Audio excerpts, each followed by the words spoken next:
Assalamu alaikum wa rahmatullahi wa barakatuhu. All praises are due to Allah subhanahu wa ta'ala, who has kept us sound and safe during this pandemic corona situation.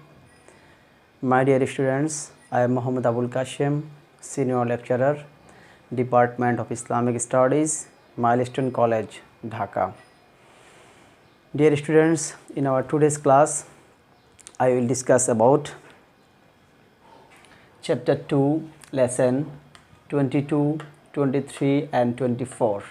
That means these three lessons, Ijma, Qiyas and the terminologies concerning Islamic Sharia.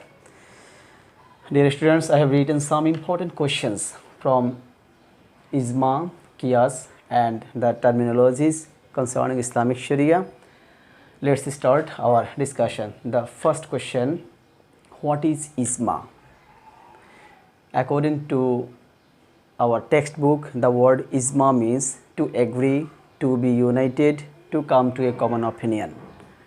And in the Islamic terminology, consensus of the pious Muslim mustahids or the Muslim researchers or the Muslim scholars of a certain age on any particular issue is termed as Ijma. That means the united decision of any newly arisen factor that is not clearly solved in Al-Quran and Sunnah, forming this newly factor on the basis of mutual consultations of the pious Muslim mustahids of that age, and majority of the Muslim scholars will form a common opinion, and it is Ijma. The second question, explain the rising history of Ijma.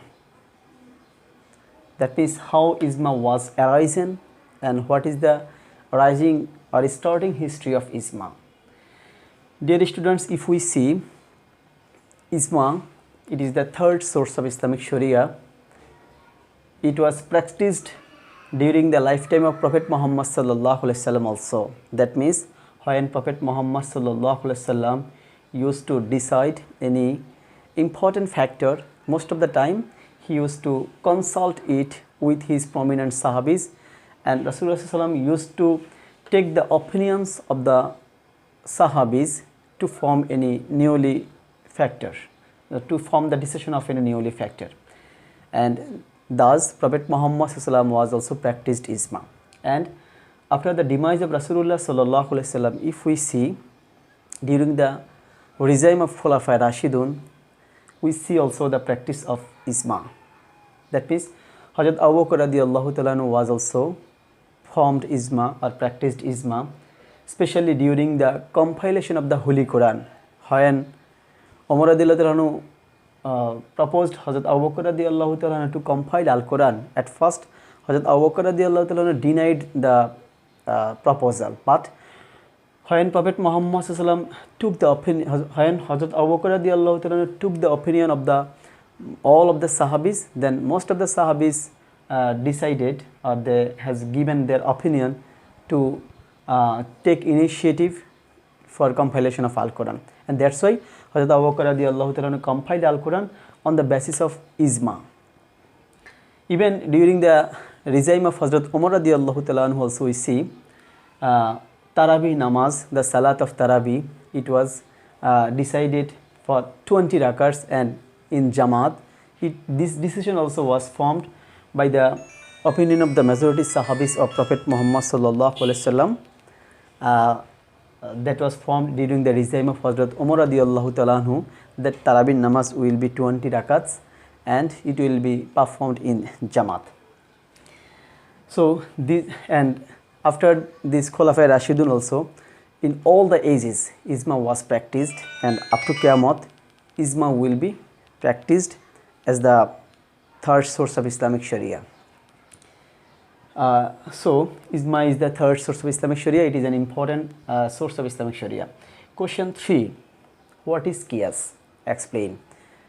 According to our textbook, Qiyas is the fourth source of Islamic Sharia. Al-Quran, Sunnah, Ijma and Qiyas. Qiyas is the Fourth source of Islamic Sharia. The word qiyas means gaze, compare, conjecture, etc. These are the word meaning of qiyas. And according to Islamic Sharia, the Islamic parlance, qiyas resolving an issue of later age that is not directly solved in the light of Al-Quran, Sunnah, even by the light of Ijma, and resolving this issue by using anyone's own intellect or wisdom, or by applying anyone's capacity, personal capacity or reasoning according to the principles of Al-Quran and Sunnah are called qiyas. That means many newly factors are arising in our daily life. We have to solve these newly factors by applying our own intellect or own capacity, but have to followed by the principles of Al-Quran, Sunnah. And qiyas must not be opposed to Al-Quran and Sunnah. Qiyas have to follow the directions or the principles of Al-Quran and Sunnah. So it is qiyas. And in Al-Quran, Allah said about qiyas, فَأَعْتَبِرُوا يَا أُولِي الْأَبْصَارِ, then, O you who have sight, you derive lesson. This ayat, in this ayat, Allah subhanahu wa ta'ala has given permission to gaze or to compare or to derive any newly lesson on the basis of the principles of Al-Quran and Sunnah. Now the question 4. Explain the 4 principles of qiyas. Already I have said in qiyas, there have 4 principles to form or to formulate any qiyas or any idea or any decision on the basis of qiyas. First of all, qiyas, the factors that is decided or decided by the light of Al-Quran, Sunnah or Ijma, qiyas not be applied in that factors. Secondly, qiyas must not be opposed to the direction of Al-Quran and Sunnah. That means if any decision of our qiyas opposed to any direction of Al-Quran, Sunnah or Ijma, then that qiyas will be invalid. Third principle, qiyas must be in human knowledge. That means the fact that is out of our common sense or the human knowledge, that will not be applied as qiyas. And the 4th principle, the decision that is formulated according to Islamic jurisprudence, in that issues qiyas will not be applied. That means it is outside the scope of qiyas to formulate any law that is opposed to Islamic jurisprudence. Okay. Question 5. Explain the importance of Ijma and qiyas. Dear students, already we know there are 4 sources of Islamic Sharia: Al-Quran, Sunnah, Ijma and qiyas. As Ijma and qiyas are the 3rd and 4th source of Islamic Sharia, if we don't find anything in Al-Quran and Al-Hadith directly, we must to form our decision on the basis of Ijma or qiyas. So these both things are mostly important, especially in this during the newly arisen factors. And after Qiyamah there will be many issues that is not solved in Al-Quran and Sunnah, that we will not find in Al-Quran and Sunnah directly. That's why Ijma and qiyas are important, and it is also valid and legitimated, and these are also proved by Al-Quran and Sunnah. In Al-Quran we see about Ijma, Allah subhanahu wa ta'ala said, وَشَاوِرْهُمْ فِي الْأَمْرِ, you وَشَاوِرْهُمْ فِي الْأَمْرِ فَإِذَا عَزَمْتَ فَتَوَكَّلْ عَلَى اللَّهِ. That means Allah subhanahu wa ta'ala said, you form your decision on the basis of mutual consultation. And about qiyas, Allah said, فَأَعْتَبِرُوا يَا أُولِي الْأَبْصَارِ, then O you who have sight, you derive lesson. That means Prophet Allah subhanahu wa ta'ala has given permission to form Ijma by the Muslim scholars. There is another hadith by Prophet Muhammad sallallahu alaihi wasallam. Rasulullah said, Allah will not let my ummah agreed on any wrong path. That means if the Muslim scholars agreed on any issue, that will be supported by Allah subhanahu wa ta'ala. That's why we can say Ijma and qiyas both are important as the source of Islamic Sharia, and both are proved by Al-Quran and Sunnah. We will follow these 2 things as the source of Islamic Sharia beside Al-Quran and Sunnah. Question 6. Write about the influence of halal and haram in human life. This question is from lesson 24. write about the influence of halal and haram things in human life. Dear students, halal and haram things, the halal things, those things which are approved or permitted by Allah subhanahu wa ta'ala as well as Prophet Muhammad sallallahu alaihi wasallam are halal things, and haram things, those things which are prohibited or forbidden by the direction of Al-Quran and Al-Hadith are called haram things. So definitely they have a great influence in our practical life of the halal things or halal eatings and the haram things in our practical life, many influences. For example, the halal things, if anyway, it is the order of Allah subhanahu wa ta'ala to take the halal things and not to take the haram things. Even all the Nabi and Rasuls also used to accept the halal things and reject the haram things. Even according to Al-Hadith of Prophet Muhammad sallallahu alaihi wasallam, halal things create nur or light in our life.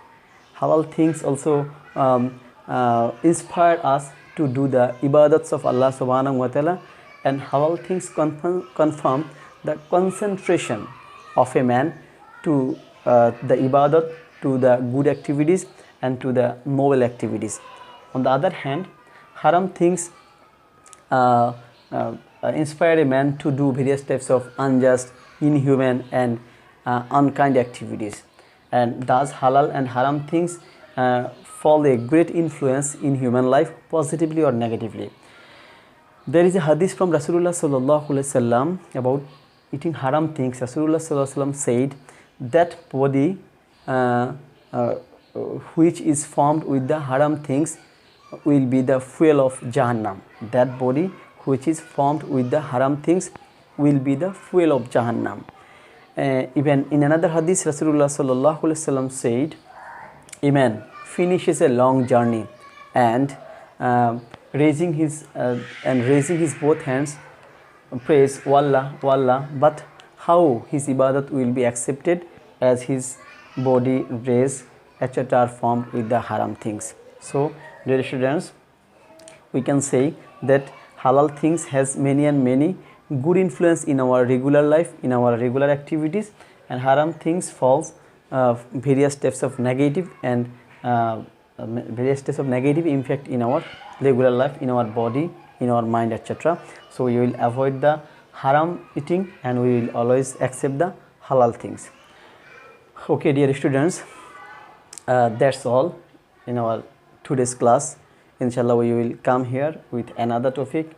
Allah Hafiz. Assalamu alaikum wa rahmatullahi wa barakatuh.